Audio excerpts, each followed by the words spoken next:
হরে কৃষ্ণ কৃষ্ণ কৃষ্ণ হরে হরে, হরে রাম রাম রাম হরে হরে।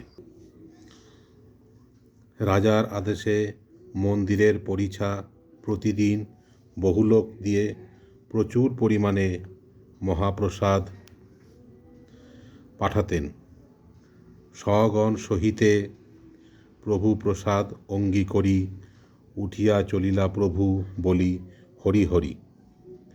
তার অন্তরঙ্গ পার্শ্বদের সঙ্গে মহাপ্রভু প্রসাদ গ্রহণ করলেন। তারপর উঠে হরিনাম করতে করতে তিনি যাত্রা করলেন। রামানন্দ, মর্তরাজ, শ্রী হরিচন্দন সঙ্গে সেবা করি চলে এই তিনজন। রামানন্দ রায়, মর্দরাজ এবং শ্রী হরিচন্দন এই তিনজন সর্বদা মহাপ্রভুর সঙ্গে থেকে নানা প্রকার সেবা করে যেতে লাগলেন। প্রভু সঙ্গে পুরী গোসাই, স্বরূপ দামোদর, জগদানন্দ, মুকুন্দ, গোবিন্দ কাশীশ্বর, হরিদাস ঠাকুর আর পণ্ডিত বক্রেশ্বর, গোপীনাথাচার্য আর পণ্ডিত দামোদর, রামাই, নন্দাই আর বহু ভক্তগণ প্রধান কহিলু, সবার কে করে গণন।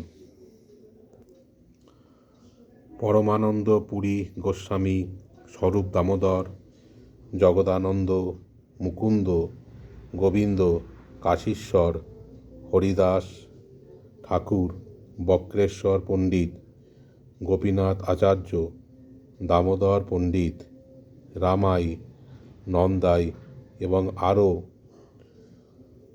অনেক ভক্ত শ্রী চৈতন্য মহাপ্রভুর সঙ্গে যাচ্ছিলেন। আমি কেবল প্রধান প্রধান ভক্তদের নাম উল্লেখ করলাম। এত ভক্ত তাঁর সঙ্গে যাচ্ছিলেন যে তা গণনা করা সম্ভব নয়।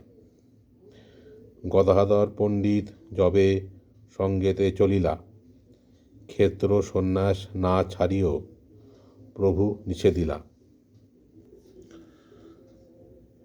গদাধর পণ্ডিত যখন মহাপ্রভুর সঙ্গে চললেন, তখন মহাপ্রভু তাঁকে তার সঙ্গে যেতে নিষেধ করে বললেন, তুমি তোমার ক্ষেত্র সন্ন্যাস ছেড়ো না।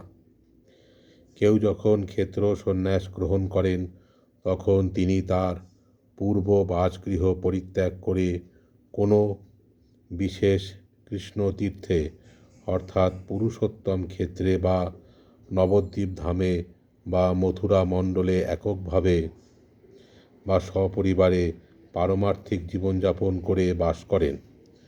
তাদের আশ্রমকে ক্ষেত্র সন্ন্যাস বলে।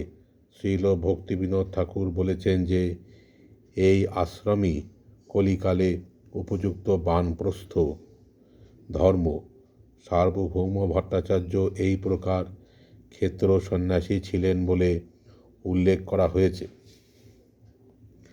পণ্ডিত কহে, যাহা তুমি সেই নীলাচল, ক্ষেত্র সন্ন্যাস মোর যাউক রসাতল।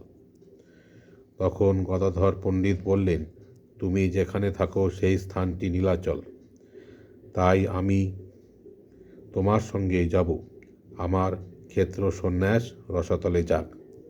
প্রভু কহে, ইহা করো গোপীনাথ সেবন। পণ্ডিত কহে, কোটি সেবা তৎপাদ দর্শন। শ্রীচৈতন্য মহাপ্রভু গদাধর পণ্ডিতকে বললেন, তুমি এখানে থেকে গোপীনাথের সেবা করো। তার উত্তরে গদাধর পণ্ডিত বললেন, তোমার শ্রী পাদপদ্ম দর্শনের ফলে গোপীনাথের কোটি কোটি সেবা সম্পাদিত হয়। প্রভু কহে, সেবা ছাড়িবে, আমায় লাগে দোষ। ইহা রহি সেবা করো, আমার সন্তোষ। শ্রী চৈতন্য মহাপ্রভু তখন বললেন, তুমি যদি তাঁর সেবা ত্যাগ করো, তাহলে আমার তাতে দোষ হবে।